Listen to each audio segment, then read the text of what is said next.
this is my channel. My name is Savannah, and this is my son who's very curious about what I'm doing right now. His name is River. He's 3.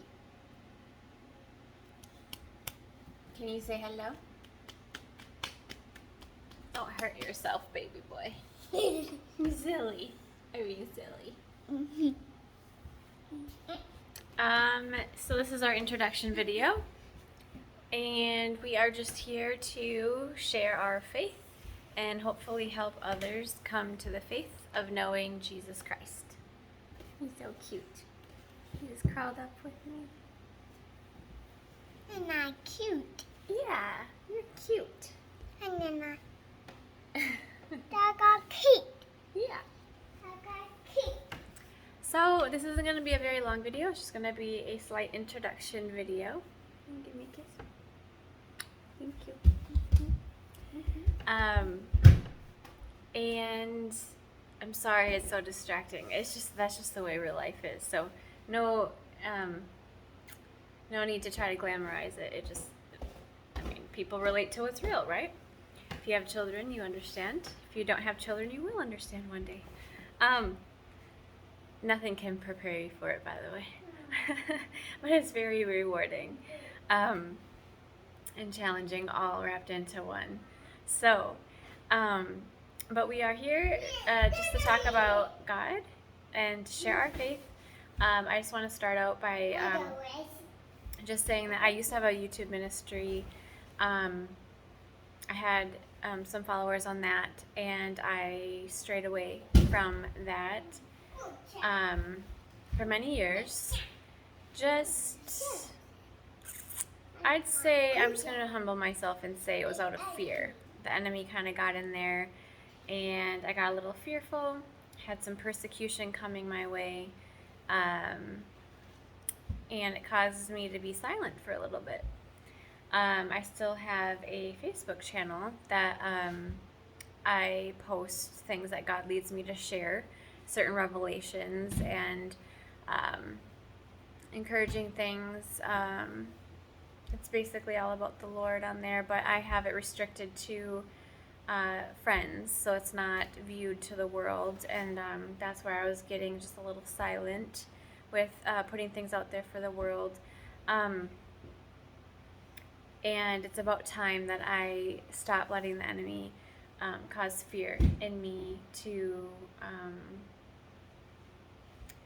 continue doing that. So I am back on here, and whatever the Lord leads me to share. Look what my son's doing. It's just really funny. Wait, where are you? Hold on. It's Ellie. Oh my gosh, you're so funny. Wait, look at the camera. Mommy's not good. Like, okay, I'm gonna do something. Okay, there we go. What are you doing? You got Sissy's rollerblades on? Or roller skates?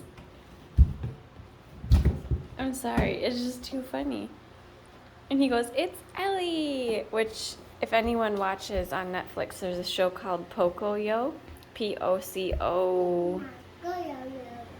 I forget how you spell it. K-Y-O. Something like that. And Ellie is a little elephant character who I guess he's remembering an episode where she roller skates. Okay. So, in the introduction video, keeping it short, I'm just going to share one recent thing that God shared with me, a revelation that helped me, and hopefully it'll help others. Is all about depending on Him. So I think sometimes, I know myself, I get really wrapped up in counting on people to be there for me and to support me and meet my needs, and especially not just anyone, but like when there's someone who I feel like is supposed to have that role in my life. So like my parents or my son's father, which I should explain that. I just feel like there's so much messy stuff. I refer to him as my son's father because we're not together and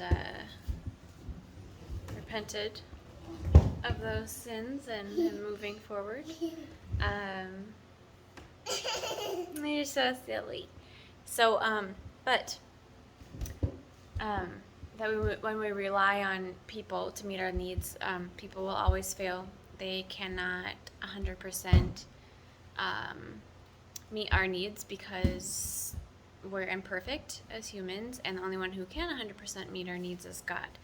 And when we stop looking to people to meet our needs, and when we stop getting so upset when they fail to meet our needs. So when someone is supposed to be kind to us, respect us, support us, share in our burdens, and they don't, and they fail us because they make a mistake, right? They're not walking Christ-like in that moment because of various reasons. Maybe they're being attacked by the enemy themselves, and they simply just make a mistake. They're not there for us. They're unkind to us. They are disrespectful to us, but in that moment, so then that person can't meet our needs. We're tempted to kind of be bitter and resentful, maybe even unforgiving toward that person.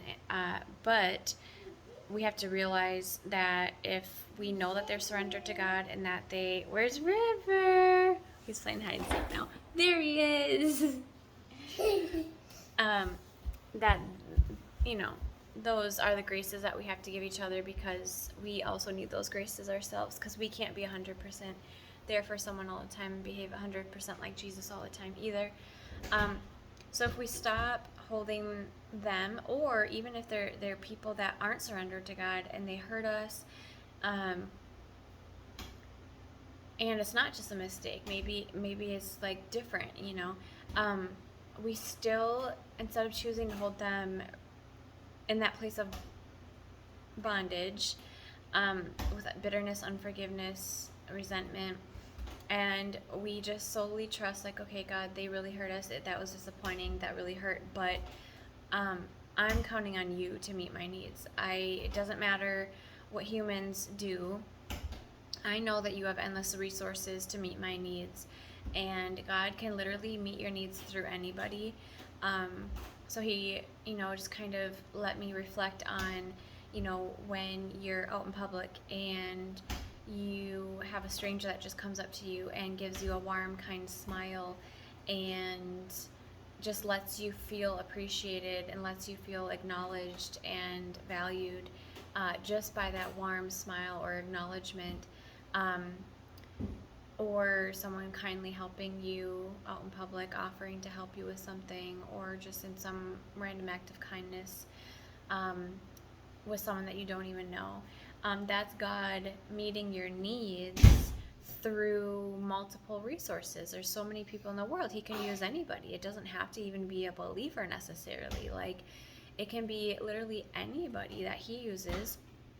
All the resources in the world belong to him.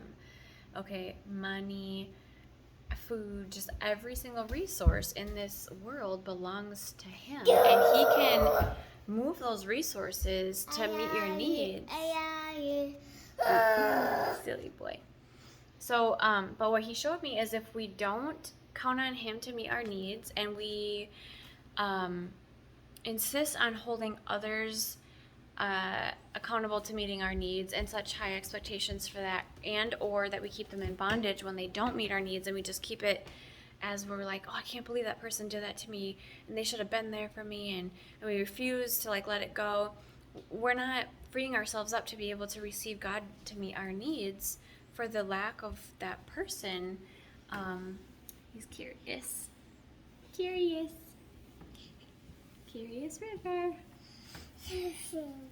Curious River. We're not opening ourselves up to letting God meet our needs, because we insist on holding that person in bondage to the responsibility. Blocking God, in a sense, from not being able to come through. It's just a spiritual concept. Hi. And I'm sure that there's scripture to go along with that. I'm not prepared right now. But I just wanted to leave you with that, just some encouragement. We need to solely look to God to be our provider. Yes, he uses the hands and feet of people.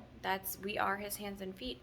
So I'm not saying that you just sit and wait and then like God rains something down, and that you can't receive anything from people.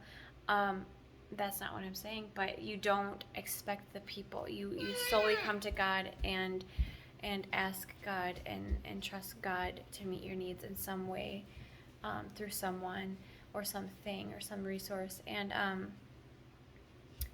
he will honor that. So I want to leave you with that concept. It's an encouraging concept. It's the most recent concept that he's brought to my attention, and it helped me a lot, and I had a lot of peace after I realized that. So with that,